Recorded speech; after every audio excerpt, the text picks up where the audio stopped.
겨울 새벽 한옥에서 팥죽 냄새를 맡은 노인이 갑자기 뒤로 물러선다. 입술이 굳어 떨린다. 그거 먹지 마라. 손주 하진의 눈이 커진다. 할아버지는 치매라던 그분이 정신이 잠깐 돌아올 때만 그림책에 빨간 약병과 검은 그림자를 그려넣는다. 하진아 잘 봐라, 숨기지 마라. 손주가 그림을 덮는 순간 부엌지원은 팥죽을 젓는다. 그리고 흰 가루를 아주 조심스레 넣는다. 아버님 오늘은 꼭 드셔야죠. 그 말은 부드럽지만 그 눈빛은 칼처럼 차갑다. 하진은 뒤에서 지켜보다가 입을 틀어막는다. 이거 약냄새. 그 순간 할아버지 방에서 들려오는 목소리. 내일 그년이 날 끝내려 한다. 구독, 좋아요와 함께 무엇으로 듣고 계신지 댓글로 남겨주세요. 다음 사연에 큰 힘이 됩니다. 사연 시작합니다.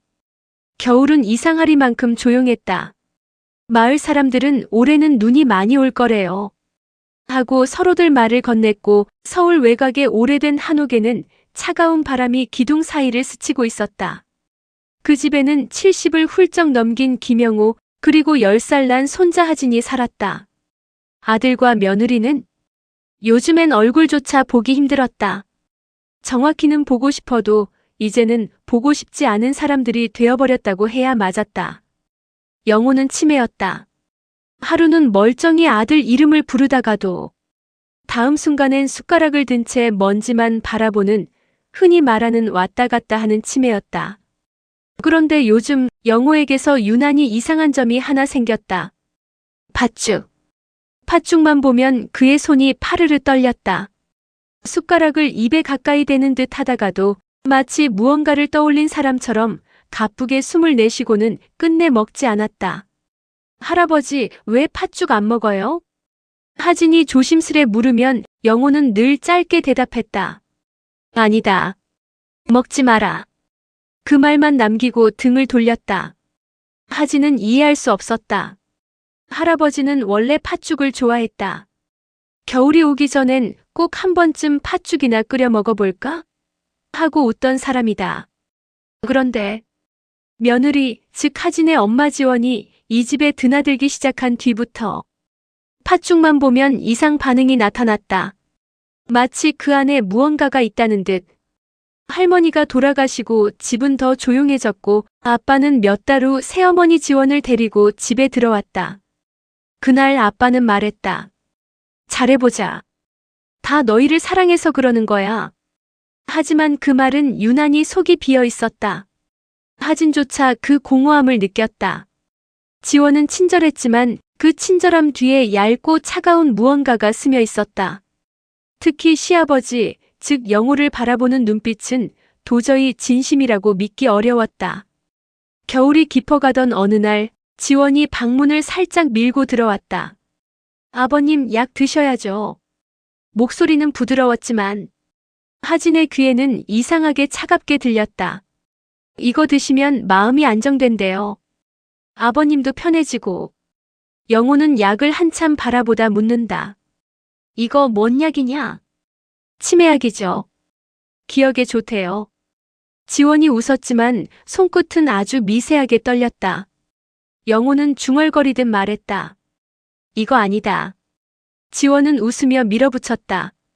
아버님, 왜 그러세요? 얼른 드세요. 아니다, 이거 먹으면 머리가 흐려져. 그 순간 지원의 눈빛 깊은 곳이 한순간 번쩍했다. 하진은 그 눈빛을 처음 봤다. 사람을 보살피려는 눈이 아니라 통제하려는 사람의 눈. 지원이 문을 나간 뒤 하진은 할아버지 방 앞을 지나가다 문틈에서 새어나오는 희미한 빛을 보았다. 스르륵. 종이를 넘기는 가느다란 소리가 들렸다. 하진은 조심스레 다가가 문틈을 살짝 밀었다. 작은 스탠드 조명 아래 영호는 떨리는 손으로 그림책에 무언가를 그리고 있었다. 붓 대신 굵은 색연필을 쥔 손은 흔들렸지만 표정만큼은 기묘하게 단단했다. 마치 누군가에게 꼭 남겨야 하는 말을 그림으로라도 전해야 한다는 듯. 하진은 눈을 크게 뜨고 그림을 바라봤다. 빨간 약병. 그 뒤에 서 있는 검은 그림자. 그리고 울고 있는 아이. 이거 누구예요, 할아버지? 영호는 놀란 듯 고개를 들었다. 그 순간 치매로 흐릿하던 눈빛이 잠깐 또렷하게 맑아졌다. 하진아. 숨을 고르며 말했다. 잘 봐라. 숨기지 말고. 그리고 다시. 눈빛은 천천히 흐려졌다. 하진은 그림책을 꼭 끌어안았다. 치매인의 낙서가 아니었다. 할아버지는 누군가에게 쫓기듯 자신을 기억하려 애쓰고 있었다. 다음 날 아침 부엌에서 진한 냄새가 피어올랐다. 지원이 팥죽을 끓이고 있었다. 아버님 좋아하시죠? 드세요. 하지만 팥죽이 식탁에 올려지는 순간 영호는 의자 뒤로 몸을 확 물렸다. 그거 먹지 마. 지원의 얼굴에 순식간에 스친 감정, 놀람, 당황, 그리고 곧바로 짜증. 하진은 그 얼굴을 놓치지 않았다. 할아버지, 왜 싫어요? 영호는 그릇을 밀어내며 입술을 떨었다. 빨간 거 그 안에 넣었어. 지원은 억지 미소를 지었다. 아버님 또 이상한 소리 하시네. 그냥 팥죽이에요. 하지만 웃음은 입꼬리만 움직였고 눈동자는 돌처럼 싸늘하게 굳어 있었다. 그 순간 하진의 등골이 서늘해졌다. 지원의 손가락이 식탁을 사각사각 긁어대는 소리. 그 작은 소리가 마치 칼날이 나무를 가르는 소리처럼 들렸다. 아버님 또 저항하시면. 지원은 낮게 말했다. 약 더 드셔야 돼요. 영호는 고개를 저었다. 안 먹어. 지원은 미소를 깊게 눌렀다. 말 잘 들으세요, 아버님. 하진은 속으로 외쳤다. 이건 치료가 아니야. 요즘 아빠 준호는 눈밑이 음영처럼 꺼져 있었고 말끝이 흐리고 집에 오면 방에 틀어박혀 약부터 찾았다. 자기야, 이거 챙겨 먹어. 아버님도 치매 유전이라잖아. 지원이 그럴 때마다 준호는 말없이 약병을 열었다. 점점 더 힘없이. 그러던 어느 날 준호가 약병을 떨어뜨렸고 하진은 그것을 주우려다 라벨을 보게 되었다. 인지 안정제, 진정 완화, 초기 중기 치매 보조용. 그런데 처방 의사 이름이 없다. 병원명도 연락처도 없다. 라벨 전체가 출처 없음. 하진은 천천히 고개를 들었다. 문 앞에 지원이 서 있었다. 웃지 않은 미소, 차갑게 비어있는 눈. 하진아. 지원은 낮게 말했다. 약병은 건드리지 말랬지? 하진은 숨을 삼켰다. 지원의 발걸음이 조용히 그러나 확실하게 다가왔다. 어른 말 잘 들어야지. 안 그러면 다치기도 해. 말은 부드러웠지만 그 안에는 칼날처럼 얇은 위협이 서려 있었다. 밤 거실에서 갑작스러운 쿵 소리. 할아버지. 영호가 바닥에 쓰러져 있었다. 눈동자는 풀렸고 입술은 파랗게 질렸다. 지원이 달려오며 소리쳤다. 아버님, 왜 이러세요? 그러나 그 연기는 너무 서툴렀다. 과하고 억지스러웠다. 약 안 드셔서 그래요. 제가 드리려 했는데. 하진은 지원의 손을 밀쳤다. 거짓말. 지원의 표정이 찢어지듯 흔들렸다. 뭐라고? 아빠도 할아버지도 약 먹으면 이상해져. 지원은 아이의 턱을 움켜잡았다. 차갑고 단단한 손. 그건 내가 알 필요 없어. 그 말에 하진의 등줄기를 차가운 바람이 훑고 지나갔다. 지원의 눈빛은 사람을 바라보는 눈이 아니었다.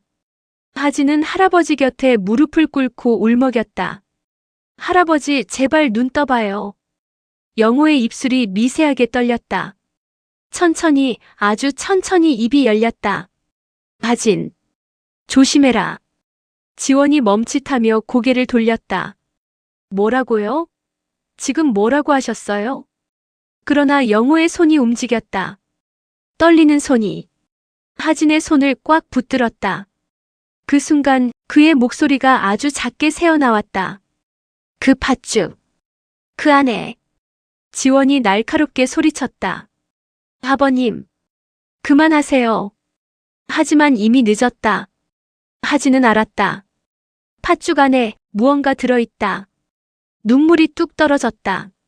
할머니의 죽음 이후 아빠가 변해버리고 지원이 집을 차갑게 잠식하고 그 모든 순간을 바라보던 할아버지의 쓸쓸한 눈빛이 떠올랐다. 하지는 마음속에서 외쳤다. 난 도망치지 않을 거야. 내가 알아낼 거야. 밤. 집이 잠자리에 들 무렵 하지는 몰래 할아버지 방 문을 열었다. 영호는 깊은 잠에 빠져 있었고 그 옆에 그림책이 반쯤 열려 있었다. 하지는 조용히 책을 펼쳤다. 울고 있는 아이. 빨간 약병. 그리고 뒤에 서 있는 검은 그림자. 그런데 오늘은 그림자가 2개였다. 2명. 지원 말고 또 다른 누가 있다는 뜻인가? 하진의 눈동자가 흔들렸다. 그리고 깨달았다. 그림 속 2번째 그림자. 몸이 끌려가는 듯한 실루엣은 아빠. 하지만 단순한 아기는 아니었다.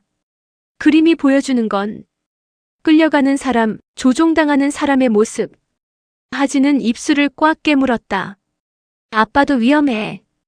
그때 부엌에서 금속 부딪히는 작은 소리가 났다. 짤랑. 하진은 얼어붙었다. 하진은 조심히 문 밖으로 나왔다. 불 꺼진 부엌에서 양냄새가 흘러나왔다. 발끝으로 살금살금 다가가 스위치를 누르려던 순간 형광등이 먼저 켜졌다. 탁. 지원이 서 있었다. 어둠 속에 선 그림자가 형광등 아래서 길게 늘어졌다. 웃지 않는 입꼬리. 살아있는 감정이 없는 눈. 왜 안 자고 돌아다녀? 하진의 목이 말랐다. 그냥 목말라서. 지원이 한 걸음 다가왔다. 하진은 재빨리 2걸음 뒤로 물러났다. 지원의 눈이 아이의 마음속 구석구석을 파고들 듯 움직이지 않고 그를 바라봤다. 하진아. 목소리는 낮고 단단했다. 너 요즘 이상한 생각하는 것 같아. 하진은 급히 고개를 흔들었다. 아니에요. 아니긴. 지원은 미세하게 웃었다. 웃음이지만 전혀 따뜻하지 않은. 그림책 봤지? 하진은 그대로 굳어졌다. 지원은 아이의 어깨를 부드럽지만 강하게 감싸며 속삭였다. 그림은 말이야. 기억 있는 사람이 봐야 이해하는 거야. 근데 넌 봤네. 하진의 숨이 턱 막혔다. 지원은 팔에 힘을 더했다. 마치 조여오는 철사처럼. 그러니까 너는 너만 잘하면 돼. 그녀가 아이의 팔을 잡은 자리, 붉은 자국이 깊게 패여 올라왔다. 그날 이후 하진은 학교에서도 제대로 숨을 쉴 수 없었다. 칠판 글씨는 흐릿하고 아이들 목소리는 멀게 들리고 머릿속에서는 지원의 말, 할아버지의 그림, 아빠의 약병, 그리고 팥죽 냄새만 맴돌았다.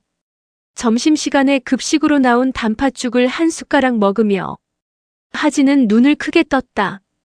입안에서 아주 묘하게 스치는 양냄새 달콤함이 있었다. 팥죽 안에 뭔가 들어있어. 조각이 정확히 맞춰졌다. 그날 밤 하진은 아빠 방 문틈을 통해 아빠 준호가 책상에 엎드려 있는 모습을 봤다. 약병 2개, 흰 종이 여러 장, 그리고 창백한 얼굴.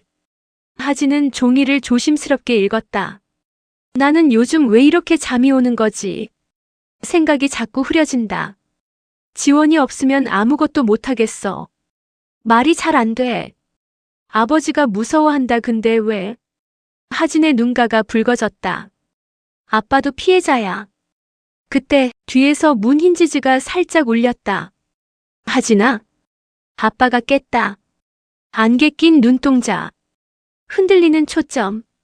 하진은 급히 말했다. 아빠 약 먹지 마요. 제발. 야. 준호의 눈동자가 불안하게 흔들렸다. 문이 탁 하며 열렸다. 지원이었다. 여기서 뭐 해? 그녀의 목소리는 감정이 없었다. 지원의 시선이 아빠가 적은 메모로 향했다. 종이를 보는 순간 그녀의 입술이 미세하게 뒤틀렸다. 이런 걸 쓰고 있었네. 준호의 몸이 움찔했다. 지원은 종이를 잡아 구겨 쓰레기통에 던졌다. 준호 씨. 목소리가 차갑게 가라앉았다. 이런 글 쓰지 말라고 했잖아. 당신은 지금 치료 중이야. 하지는 참을 수 없었다. 치료 아니야. 아빠는 약 때문에. 지원의 눈빛이 돌처럼 굳었다. 입 다물어 하진아. 그 순간 아빠 준호가 떨리는 목소리로 말했다. 지원아. 애한테 왜 그래? 지원의 눈동자가 순식간에 뒤집혔다. 지금 나한테 반항해. 하진은 깨달았다. 이 집엔 이제 평범함이라는 것이 없다. 그날 밤 혼이 난 뒤 방으로 돌아온 하진은 이불을 머리까지 뒤집어 쓰고 한참을 조용히 울었다. 눈을 감으면 아빠의 흐릿한 표정, 지원의 무표정한 웃음, 그리고 할아버지의 그림이 번갈아 떠올랐다. 빨간 약병, 검은 그림자 2개, 울고 있는 아이, 그리고 오늘 새로 생긴 그림, 손톱으로 긁은 것처럼 험하게 그어진 붉은 선들. 하진은 떨리는 손으로 그림책을 펼쳤다. 붉은 선은 단순한 낙서가 아니었다. 마치 집안의 어딘가를 가리키는 화살표 같았다. 여기를 보라는 건가? 하진은 그림을 손끝으로 천천히 더듬었다. 선을 따라가던 그의 눈이 어느 지점에서 멈췄다. 집 구조도와 비슷한 그림이었다. 복도, 방, 부엌, 그리고 저기에 표시된 붉은 점 하나. 하진은 숨을 삼켰다. 저기는 다용도실? 할아버지는 왜 다용도실을 가리킨 걸까? 그 순간 마치 대화를 듣기라도 한 듯 방 밖에서 똑하는 작은 소리가 났다. 하진의 심장이 뛰기 시작했다. 집 전체가 어둠에 잠길 무렵 하진은 조심스럽게 문을 열고 나왔다. 기척이 없는지 확인한 뒤 발끝으로 조용히 걸었다. 부엌을 지나 복도를 돌아서 다용도실 앞에 섰다. 문틈에서 오래된 먼지 냄새와 어딘가 쎄해지는 약한 화학 냄새가 흘러나왔다. 손잡이를 잡는 순간 하진의 손이 차갑게 떨렸다. 할아버지가 여길 보라고 했어. 그 말로 스스로를 설득하고 조심스럽게 문을 열었다. 삐걱. 좁은 다용도실 안은 몸을 웅크리기에도 좁을 정도로 꽉 차 있었고 세탁기 옆 작은 수납장 문이 아주 미세하게 열려 있었다. 하진은 가까이 다가갔다. 조심스레 문을 더 열었다. 수납장 안에는 각종 세제를 담아둔 박스, 오래된 수건들, 그리고 낯선 비닐봉지 2개가 들어 있었다. 비닐봉지를 꺼내려는 순간 뒤에서 하진아 하는 목소리가 들렸다. 하진은 깜짝 놀라 뒤를 돌아보았다. 아빠 준호였다. 준호의 얼굴은 희미한 형광등빛 아래서 더 창백하게 보였다. 눈 밑의 그늘, 흔들리는 동공, 그리고 엉킨 머리칼.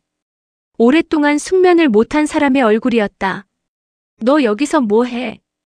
그의 목소리는 깊은 잠에서 막 깨어난 사람처럼 어딘가 멍하고 불안정했다. 하진은 비닐봉지를 꽉 움켜쥔 채 말했다. 아빠 여기 뭔가 있어요. 준호는 천천히 다가왔지만 걸음이 흔들렸다. 마치 보이지 않는 힘이 그를 끌어당기는 듯. 그는 하진에게 손을 내밀며 중얼거렸다. 하진아 그거 건드리지 마. 지원이가 싫어해. 하진은 고개를 저었다. 아빠 할아버지가 여길 보라고 했어요. 그 순간 준호의 표정이 잠시, 아주 잠시 정신이 돌아온 듯 바뀌었다. 아버지가? 그러나 그 짧은 순간은 바람처럼 순식간에 지나갔다. 준호의 얼굴이 다시 흐려졌다. 입가가 미세하게 떨리더니 작게 속삭이듯 말했다. 하진아 빨리 방으로 들어가. 아빠. 어서. 여긴 위험해. 그 말이 끝나기도 전에 뒤쪽 복도에서 발소리가 들렸다. 굽이 바닥을 톡톡 울리는 차갑고 일정한 발걸음. 지원이었다. 지원은 다용도실 문 앞에서 멈춰 섰다. 빛 한 점 없는 눈빛으로 하진과 준호를 차례로 바라봤다. 여기서 뭐 하는 거야? 너무나 평온한 목소리였다. 하지만 그 평온함 속에는 어둠이 묻어 있었다. 준호는 자기도 모르게 뒤로 물러서며 말했다. 지원아. 내가 그냥. 지원은 준호에게 다가갔다.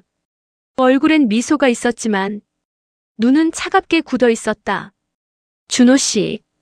그녀는 나지막이 속삭였다. 이런 시간에 다용도실에서 뭐하고 계세요? 준호의 어깨가 떨렸다. 하진은 준호를 보호하듯 앞으로 나섰다. 저 할아버지 그림책에 표시가 있어서.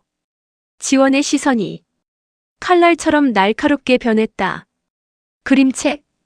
그녀는 다용도실 안을 보더니 하진이 들고 있는 비닐봉지에 시선을 고정했다.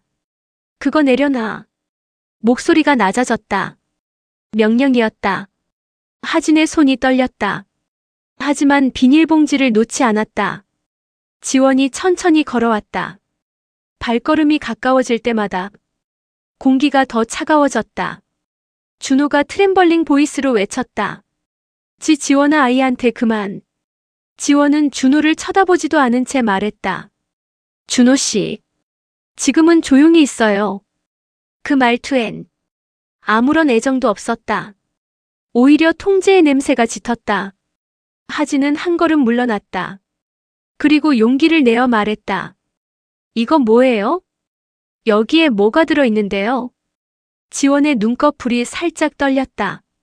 그건 그녀가 감정을 다스릴 때 나오는 반응이었다. 하진아. 그녀는 부드럽지만 무서운 톤으로 말했다. 말했지? 어른 일에 끼어들지 말라고. 지원의 그림자가 천천히 다가왔다. 빛이 닿지 않는 눈동자는 마치 어둠이 사람의 형체를 빌려 서 있는 것 같았다. 하진은 비닐봉지를 꽉 쥔 손을 감추듯 뒤로 숨겼다. 하지만 지원은 이미 알고 있었다. 그거 아버님 물건이야? 말은 질문이었지만 목소리는 확인이었다. 이미 알고 있는 사람의 말투. 하진은 한 걸음 물러났다. 아니에요. 그냥 여기 있었어요. 지원은 고개를 살짝 기울였다. 그 작은 기울임 뒤에 숨겨진 분노가 느껴졌다. 하진아. 부드러운 목소리. 하지만 끝이 너무 미세하게 떨렸다. 억눌린 감정이 표면 아래에서 끓는 소리처럼. 그거 내려놓으라고 했지? 하진은 고개를 저었다. 싫어요. 지원의 눈빛이 변했다. 웃음기 하나 없는 진짜 얼굴. 왜? 하진의 목이 말랐지만 손은 더 세게 비닐봉지를 잡았다. 할아버지가 여기 보라고 그랬어요. 그림책에 표시했어요. 준호가 그 말을 듣고 얼굴이 더 창백해졌다. 지원은 가볍게 웃었다. 하지만 웃음은 입술에서만 터졌다. 눈은 차갑고 비어 있었다. 아버님이 치매인데 그걸 믿는다는 거야? 하진은 조용히 말했다. 치매 아니에요. 누가 치매처럼 만든 거예요. 정적이 흘렀다. 공기 자체가 식어버린 듯 했다. 지원은 웃음소리를 멈추고 조용히, 너무 조용히 말했다. 지금 누굴 원망하는 거니? 마치 누군가를 달래는 어투. 하지만 더 무서웠다. 달래지만 동시에 조용히 짓누르는 말투. 준호는 떨리는 목소리로 끼어들었다. 지원아. 애한테 너무 그러지 말고. 지원이 고개만 돌려 그를 바라보았다. 단 1초도 안 되는 시간이었지만 준호의 온몸이 굳어버리는데 충분했다. 당신은 조용히 하랬지. 말투는 낮고 부드러웠다. 하지만 그 속에 숨은 건 명령이었다. 하진은 떨면서도 말했다. 아빠 이상해졌어요. 할아버지도요. 둘 다 약 때문에. 지원은 천천히, 정말 천천히 한 걸음 앞으로 걸어왔다.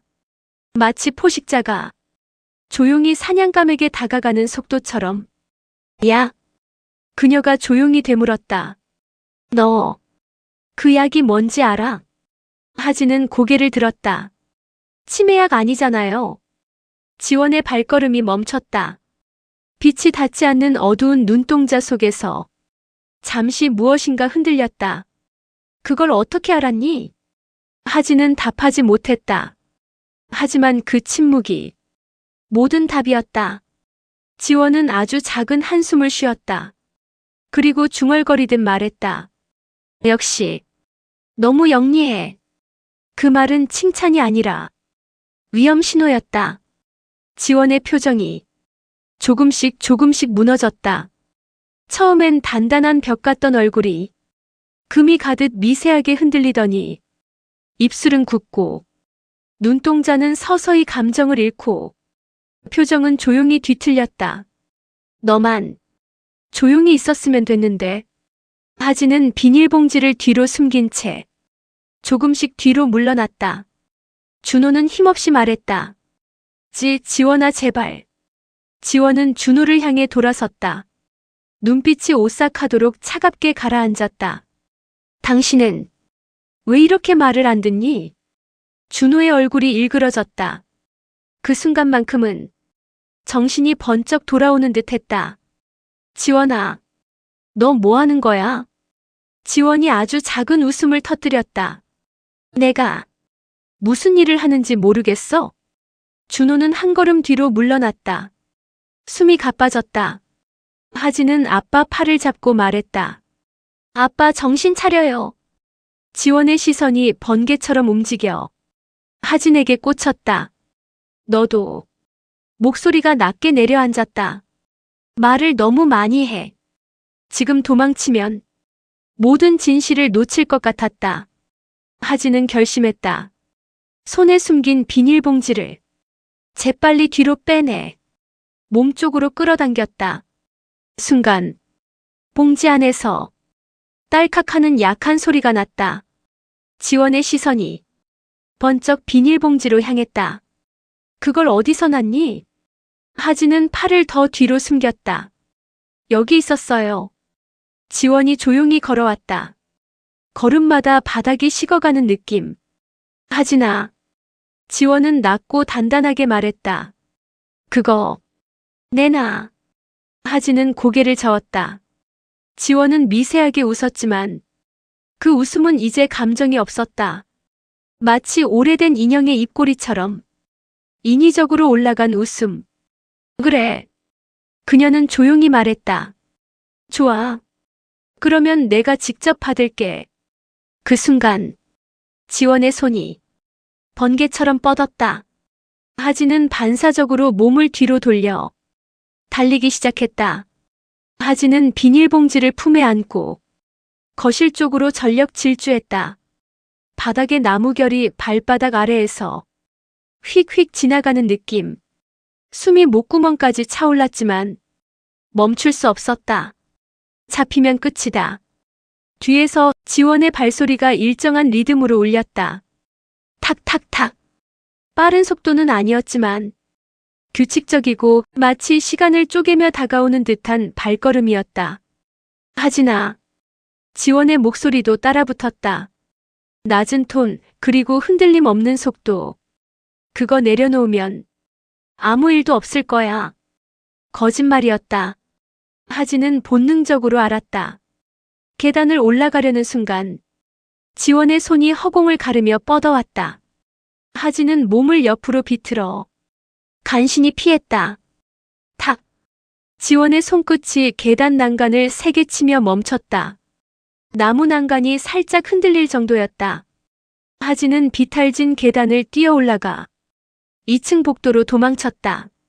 숨소리가 터질 듯 거칠었지만 가슴 속엔 단 하나만 남아 있었다. 할아버지가 왜 여길 가리켰는지, 그 비닐봉지 안에 무엇이 있는지 알아내야 한다.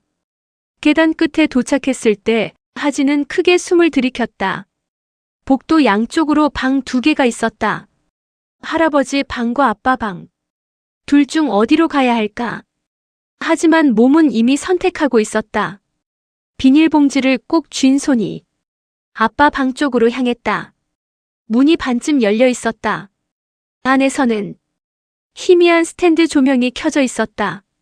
하진은 조심스럽게 문틈으로 들어갔다.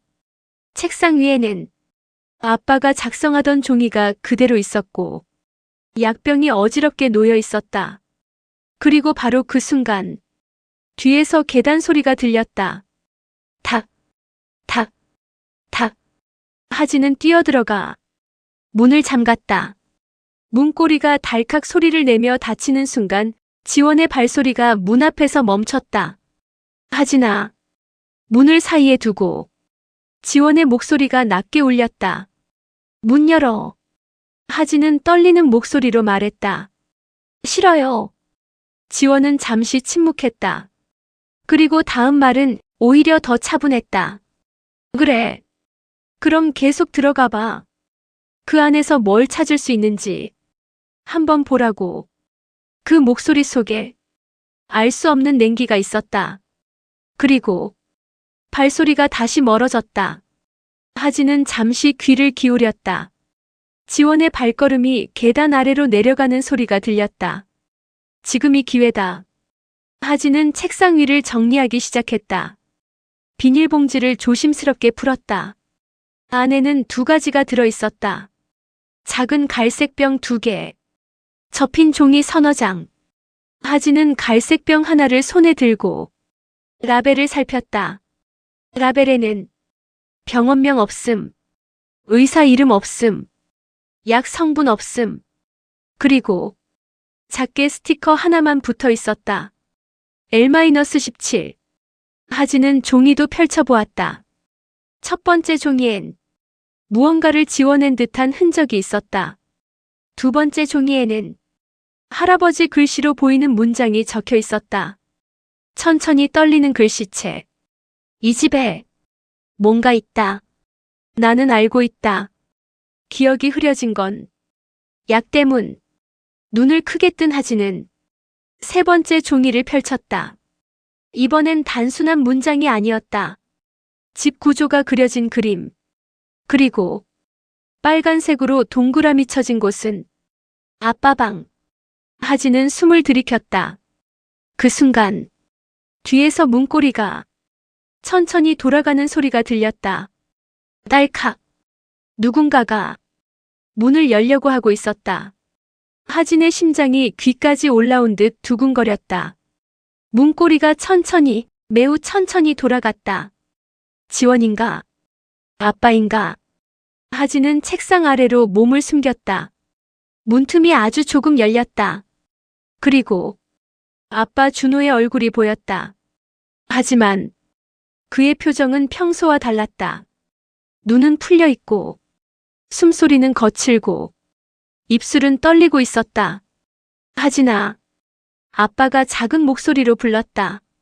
하진은 조심스럽게 일어났다. 아빠. 준호는 방 안으로 들어오며 힘겹게 몸을 붙잡았다. 너 여기서 뭐 하고 있어? 그의 눈이 책상 위 갈색 병을 보자 미세하게 흔들렸다. 그거 건드리지 말라 했지. 하진은 용기를 내어 말했다. 아빠, 이거 지워진 약이에요. 할아버지도 아빠도 이 약 때문에. 그 순간 준호의 표정이 갑자기 고통스럽게 일그러졌다. 아! 그는 머리를 감싸쥐고 바닥에 주저앉았다. 머리가 또 흐려져. 그러고선 중얼거렸다. 지원이 오기 전에 숨겨. 아빠. 준호는 마지막 힘을 짜내듯 하진의 손목을 붙잡았다. 지원이 절대 알면 안 돼. 하진이 뭔가 말하려던 그 순간 복도에서 계단을 올라오는 발소리가 들렸다. 다시 온다. 지원의 발소리는 이번에는 더 빠르고 더 무거웠다. 탁, 탁, 탁, 탁. 정확하고 일정한 소리가 복도 전체를 때렸다. 하진은 본능적으로 느꼈다. 이번엔 정말 위험하다. 아빠 준호는 바닥에 누운 채 애써 손을 들어 말했다. 하진아, 숨겨. 그 말은 거의 울다시피 하는 목소리였다. 하진은 비닐봉지를 움켜쥐고 서랍을 열었다. 그리고 문틈 아래로 그림자가 드리워졌다. 지원이다. 문고리가 천천히 돌아갔다. 각. 문이 열렸다. 지원이 문 안으로 들어왔다. 천천히 고개를 들어 먼저 준호를 보았다. 바닥에 쓰러져 약한 숨을 내쉬는 준호. 지원의 얼굴에 옅은 미소가 떠올랐다. 준호 씨, 또 약 안 먹었네. 그녀는 차분하게 다가가 준호의 머리카락을 쓸어 올렸다. 부드러운 손길이지만 얼굴엔 아무 감정도 없었다. 하진은 입술을 깨물었다. 지원이 천천히 고개를 돌렸다. 그리고 마침내 하진의 눈과 마주쳤다. 찾았지?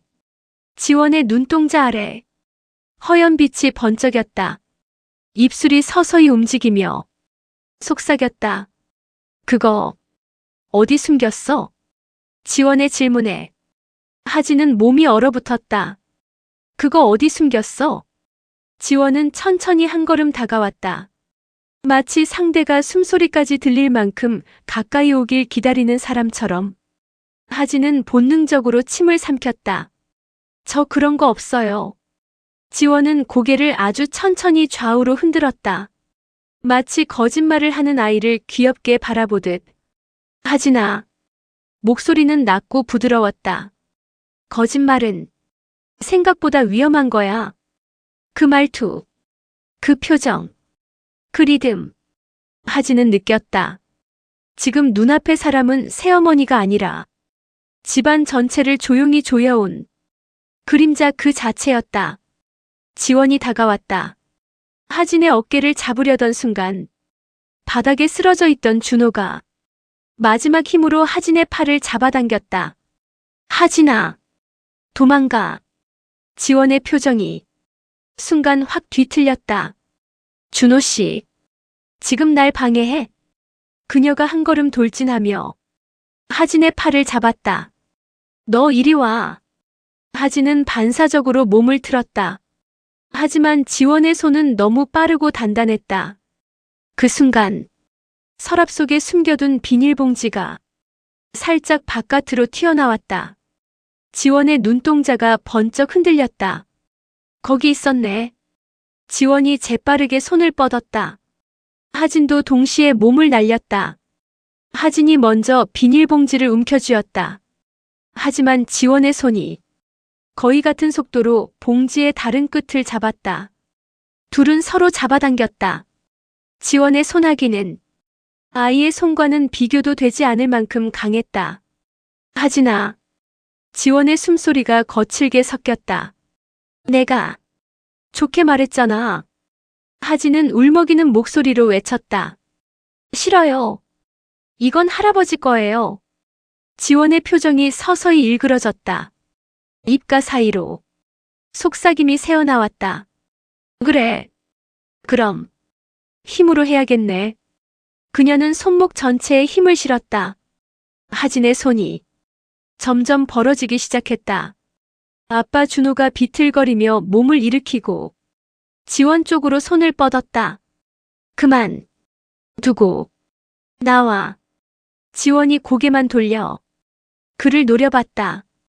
가만히 있어. 준호의 몸이 순간 경직되며 다시 무너졌다. 지원은 다시 하진에게 집중했다. 비닐봉지는 조금씩 지원 쪽으로 넘어가고 있었다. 그때였다. 갑자기 쿵. 2층 복도 건너편 할아버지 방에서 무언가 떨어지는 소리가 들렸다. 지원의 손이 멈췄다. 지금 뭐야? 하진도 멈췄다. 준호의 눈동자가 잠시 또렷해졌다. 아버지. 지원은 잠시 하진을 놓고 할아버지 방 쪽을 향해 고개를 돌렸다. 그 짧은 순간에 하진은 비닐봉지를 품에 안고 뒤로 물러났다. 지원은 다시 하진을 향해 고개를 돌렸지만 이제 봉지는 보이지 않았다. 어딨어? 하진은 숨을 몰아쉬었다. 그때 할아버지 방 문이 스르륵 열렸다. 누군가가 안에서 문을 조금 밀어낸 듯한 움직임. 지원은 즉시 그쪽으로 걸어갔다. 아버님, 혹시 깼어요? 하진은 기회를 놓치지 않았다. 준호의 손을 잡아 속삭였다. 아빠, 지금 가요. 그러나 준호는 떨리는 목소리로 말했다. 아냐? 아버지, 먼저. 하진은 준호를 부축하며 할아버지 방 쪽을 바라보았다. 지원도 이미 문 앞에 서 있었다. 그리고 천천히 문이 더 열렸다. 문틈으로 할아버지 영호의 얼굴이 보였다. 희미한 빛 속에서 그의 눈은 평소와 다르게 또렷했다. 정신이 돌아온 순간이었다. 아버님, 지원이 부드럽게 다가갔다. 하지만 영호는 지원에게 시선을 두지 않았다. 그 대신 하진을 바라봤다. 입술이 떨리며 천천히, 아주 천천히 입이 열렸다. 하진아. 하진은 숨을 멎은 채 할아버지를 바라봤다. 비밀은 저기. 할아버지의 떨리는 손가락이 방 안쪽을 가리켰다. 지원이 그 손을 붙잡으며 말했다. 아버님 이제 그만. 그러나 할아버지의 눈동자가 번쩍 빛났다.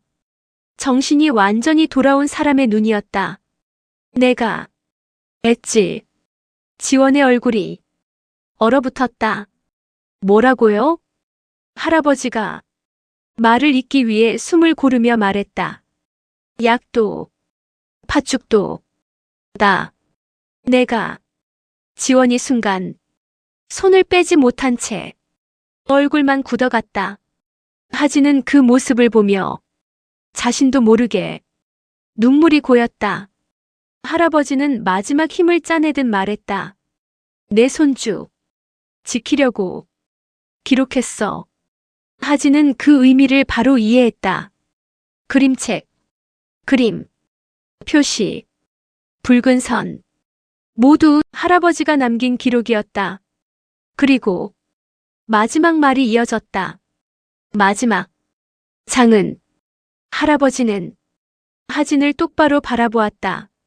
책상 밑에 지원의 얼굴이 완전히 뒤틀렸다.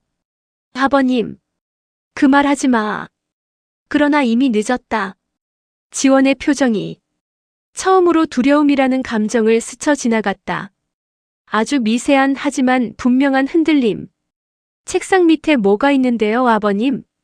그녀가 최대한 부드럽게 목소리를 깔았지만 이미 눈빛은 흔들리고 있었다. 숨겨온 균열이 드러나는 순간이었다. 영호는 떨리는 손으로 하진을 향해 가볍게 손짓했다. 가져와라. 하진은 숨을 크게 들이쉬었다.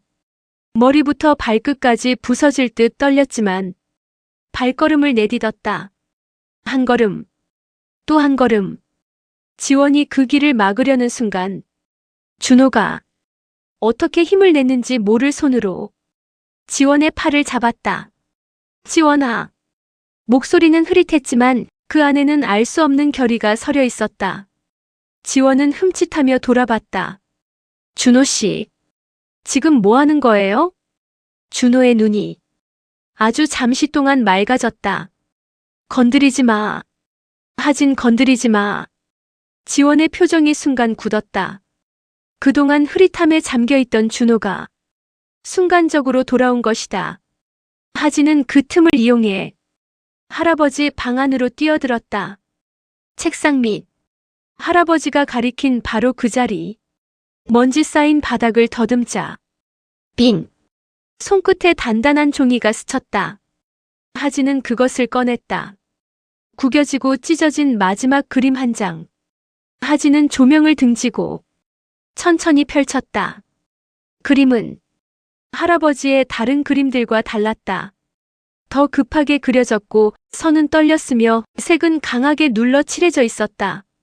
가운데 검은 그림자 셋. 맞다. 셋이었다. 첫 번째는 지원. 두 번째는 끌려가는 준호. 그리고 세 번째. 하진은 숨을 멈췄다. 세 번째 검은 그림자의 머리 부분엔 작은 붉은 점이 찍혀 있었다.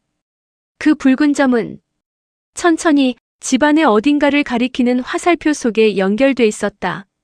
하진은 그림을 더 가까이 당겼다. 여기? 그 화살표가 가리킨 곳은 부엌 찬장 아래. 바로 지원이 약을 보관하는 자리였다.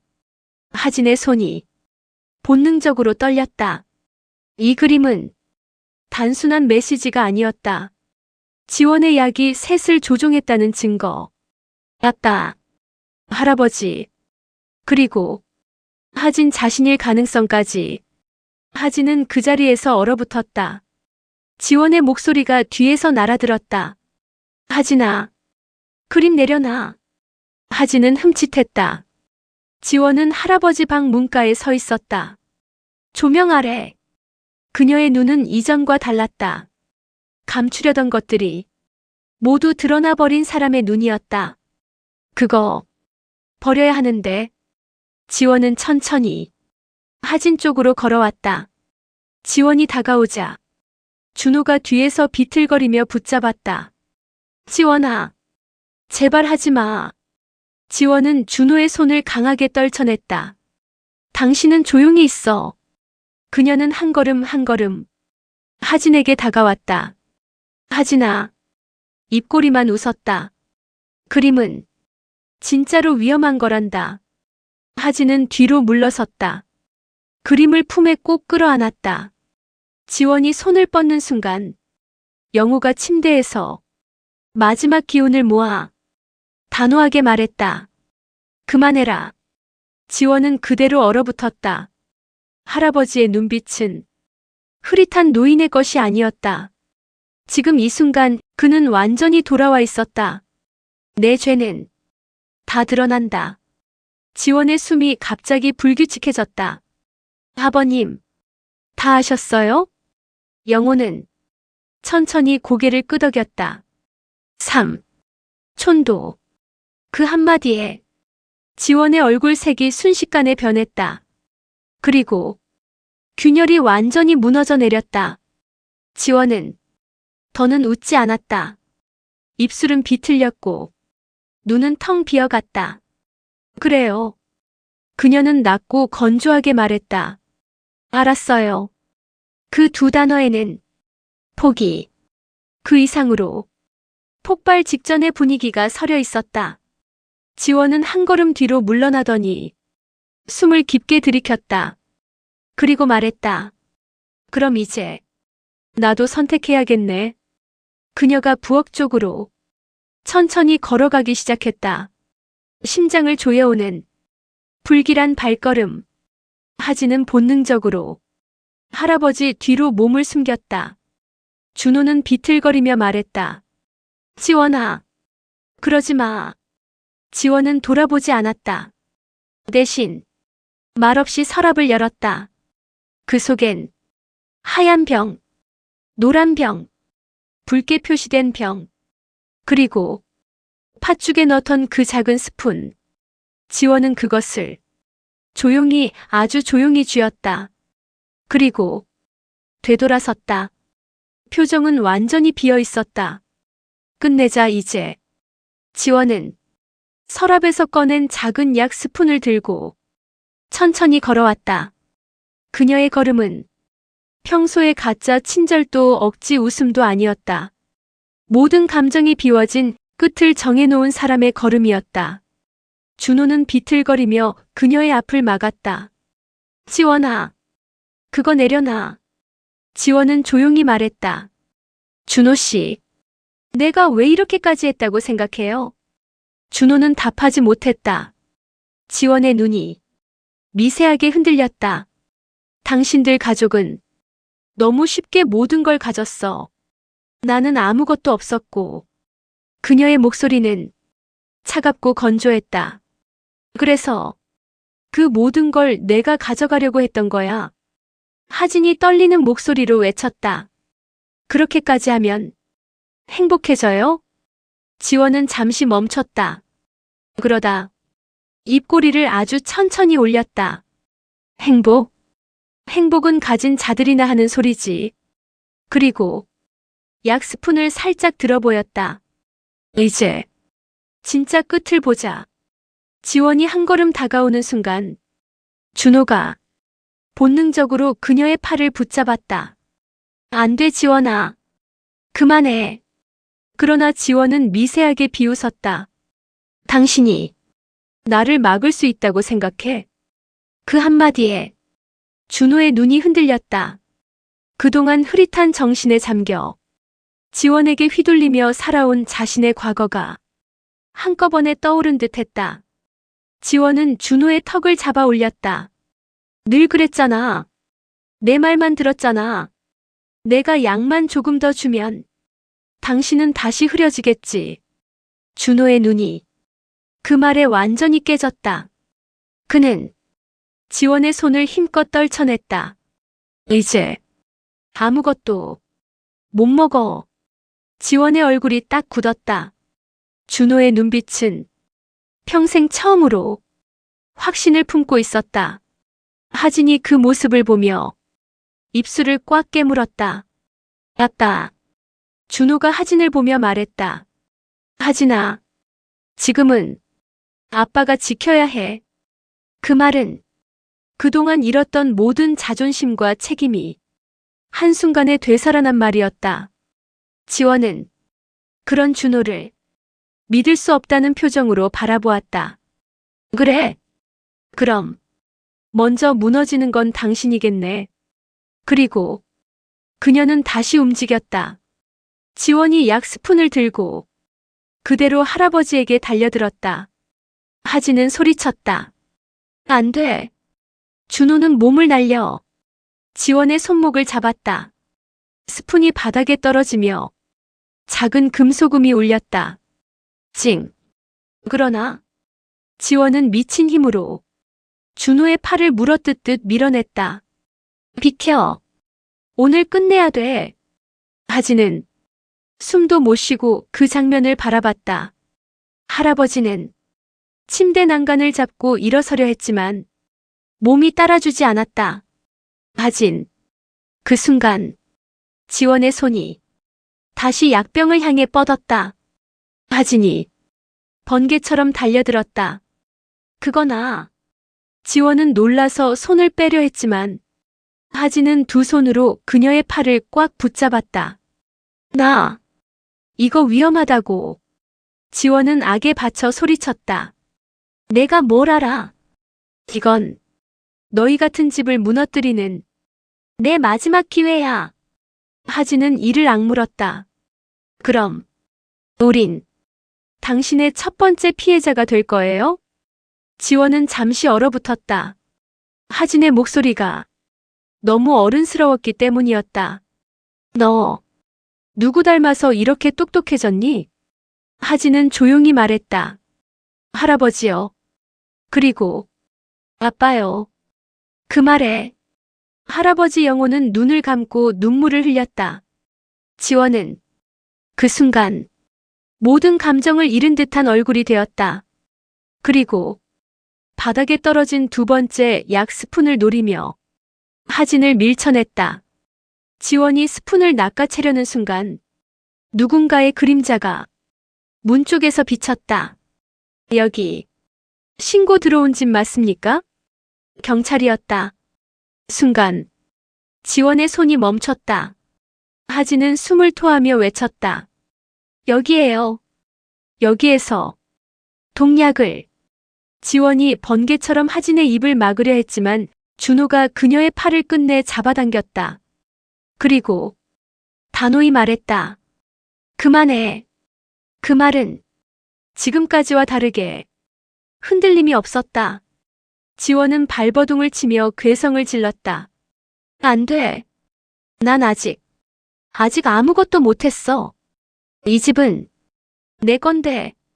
하지만 경찰 둘이 들어와 그녀의 두 팔을 붙잡았다. 김지원 씨, 의사 사칭 및 약물 사용, 상해미수 혐의로 체포합니다. 그녀는 절규했다. 이건 내 인생이라고. 여기까지 왔다고. 아무도 못 가져가. 그러나 수갑은 이미 채워졌고 그녀는 끌려나갔다. 그 순간 집안의 긴장이 한순간에 풀렸다. 문이 닫히고 집안이 조용해지자 준호는 주저앉아 울음을 삼켰다. 아버지, 정말 죄송합니다. 영호는 힘겹게 말했다. 내 탓 아니다. 너도 당한 거다. 하지는 두 사람 곁에 무릎을 꿇고 앉았다. 우리 이제 다 같이 살아요. 준호는 아들을 껴안았다. 하지는 그 품이 너무 따뜻해서 그동안 얼마나 무서웠는지 이제야 실감이 났다. 할아버지는 두 사람을 보며 미소를 지었다. 이제야 가족이다. 그리고 아주 천천히 그는 마지막 힘으로 하진의 머리를 쓰다듬었다. 우리 살았다.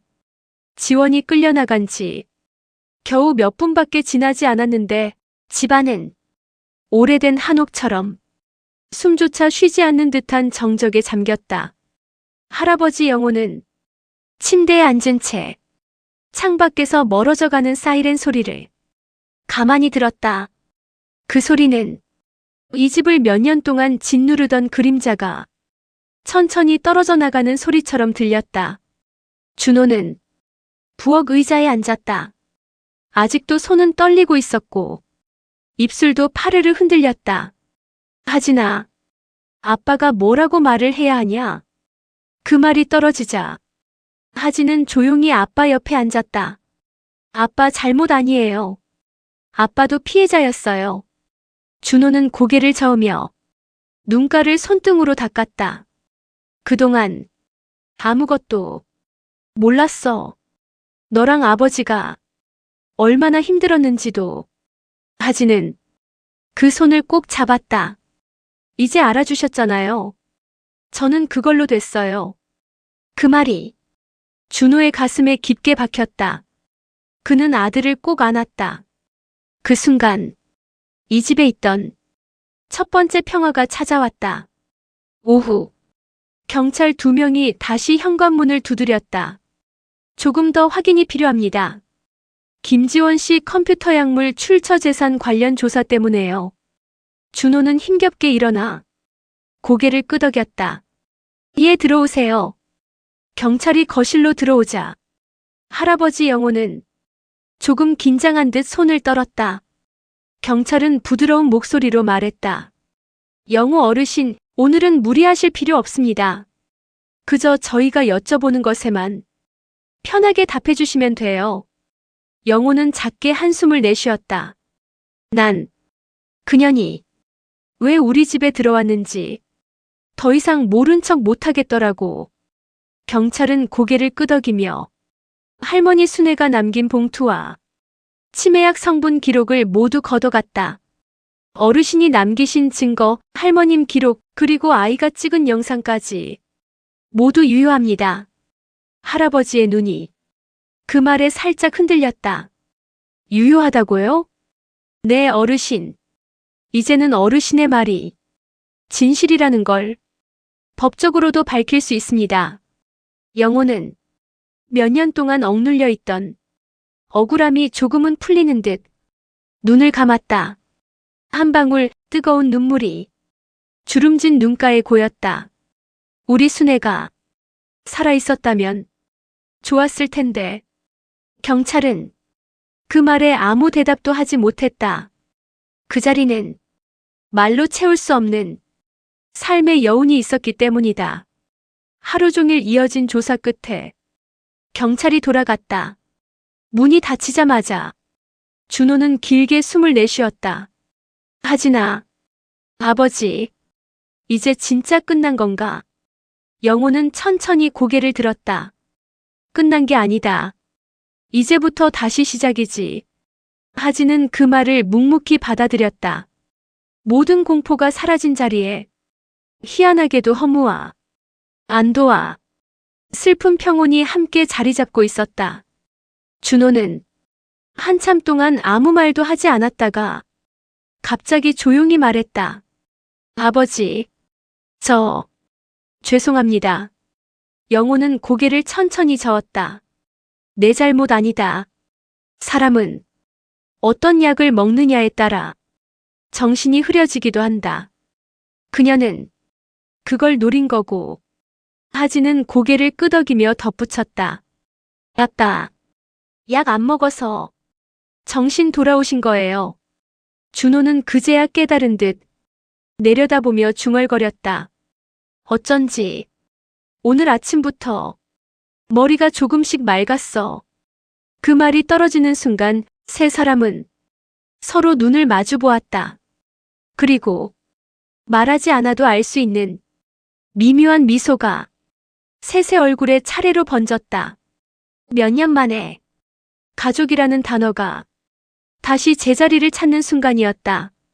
밤이 깊어지려 할 무렵, 하진은 할머니가 남긴 봉투에서 손바닥만 한 작은 종이를 하나 더 발견했다. 그건 처음에는 눈에 띄지 않던 아주 얇은 종이였다. 영호야, 혹시 내가 먼저 가면 그 애지원을 반드시 조심해. 나는 이미 알아버렸어. 그 아이의 눈 속에 있는 욕심을. 하진은 숨을 멈췄다. 교묘한 차갑고 가벼운 글씨. 그리고 종이 뒷면에는 단 5글자가 적혀 있었다. 팥죽을 지켜라. 하진은 그 글씨를 손끝으로 천천히 쓸어보았다. 할머니가 다 알고 계셨네. 그 말에 영호는 고개를 떨궜다. 그래서 순애가 마지막까지 팥죽을 나한테만 끓여주려고 했지. 준호가 물었다. 왜? 팥죽이었을까요? 영호는 오래된 기억 속을 더듬듯 말했다. 내 어머니가 평생 믿던 말이 있다. 팥에는 나쁜 기운이 붙지 못한다. 그 말이 떨어지자 하진의 눈이 크게 떴다. 그래서 할머니가 마지막에 남긴 것도 독이 아닌 진짜 팥죽이었구나. 영호는 고개를 끄덕였다. 그게 우리 가족한테 남긴 유일한 방패였지. 할머니 순애는 죽기 전 모든 것을 알고 있었고 다 대비해 두었던 것이다. 하진의 눈가에 뜨거운 눈물이 맺혔다. 할머니, 우리를 지킨 거였어. 그 눈물은 슬픔이 아니라 감사와 사랑의 눈물이었다. 며칠 뒤, 준호는 정신과 및 내과 검사를 받았다. 의사가 말했다. 다행입니다. 약물은 중독성은 없고 장기 손상도 없습니다. 시간이 지나면 기억 흐림도 대부분 회복될 겁니다. 준호는 숨을 내쉬며 두 손을 모았다. 정말 다행이다. 그는 집으로 돌아오는 길에 하진의 손을 꽉 잡았다. 아빠, 다시 시작하고 싶다. 하진은 고개를 끄덕였다. 같이요. 그 말이 준호의 가슴 깊은 곳에 부드럽게 내려앉았다. 그리고 그 순간 준호는 오래 잊고 살던 가족의 무게를 다시 깨달았다. 하루하루 지나며 집안은 조금씩 변화했다. 할아버지는 전보다 훨씬 생기가 돌았다. 가끔씩 혼란스러워하긴 했지만 대부분의 시간은 누군가와 눈을 마주할 수 있을 정도로 맑아졌다. 준호는 회사에 사실을 알리고 오랜만에 병가를 냈다. 하진은 학교에 다시 집중하기 시작했다. 그리고 무엇보다 셋이 함께 밥을 먹는 시간이 다시 생겼다. 팥죽 대신 간단한 국을 끓여 먹는 날도 있었지만 가끔은 할아버지가 말했다. 팥죽 조금만 끓여줄래? 그 말에 준호와 하진은 웃으며 말했다. 그럼요, 할아버지. 그리고 셋이 둘러앉아 붉은 팥죽을 한 숟가락씩 떠올릴 때마다 할머니 순애가 조용히 웃으며 이 집을 지켜보고 있을 것만 같았다. 11일이 다시 찾아왔다. 작년의 11일은 죽음과 공포의 날짜였지만 이제는 새로 얻은 삶의 날짜가 되었다. 준호가 팥죽을 끓인다. 하진이 그릇을 준비한다. 할아버지는 작은 달력을 꺼내 11일에 동그라미를 친다. 세 사람은 뜨끈한 팥죽을 앞에 두고 조용히 손을 모았다. 할아버지가 먼저 말했다. 순애야, 고맙다. 준호가 뒤이어 말했다. 엄마, 우리가 살아남았어. 하진도 따라 말했다. 할머니, 저도 강해졌어요. 식탁에 앉은 세 사람의 눈가에 한 줄씩 눈물이 빛났다.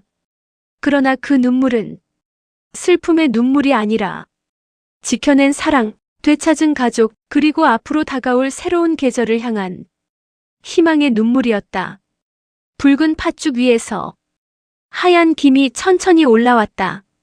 그 김은 이 집에서 오래도록 남아있던 차가운 그림자들을 따뜻하게 지우고 있었다. 오늘 사연이 어떠셨나요? 사연이 재밌으셨다면 주변 분들에게 공유해주세요. 구독과 좋아요로 마음을 전해주시고 어디서 이 이야기를 들으셨는지 댓글로 남겨주세요. 더 좋은 이야기로 행복을 전해드리겠습니다.